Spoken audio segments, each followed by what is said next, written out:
This is the Lone Crater YouTube. We hope this video helps. You begin by opening the game and immediately entering edit mode to save time. Place a flat stage near utilities so effects and NPC paths stay consistent. This avoids later repositioning. Once done, choose your show template and set show length so timing scripts know when to trigger. Make sure to define a safety radius and spectator area. This prevents guest clipping and keeps revenue steady. Now prepare to add shells and cues.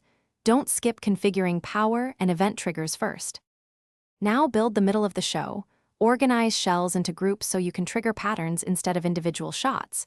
It speeds iteration.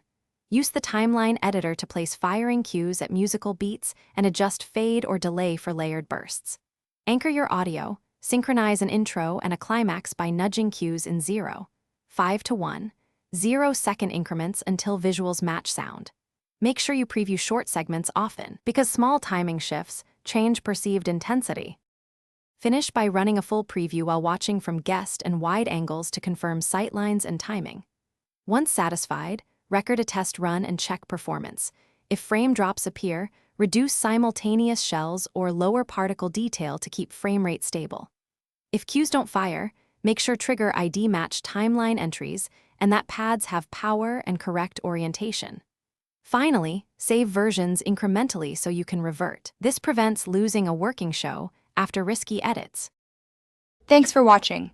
Consider subscribing if we helped you.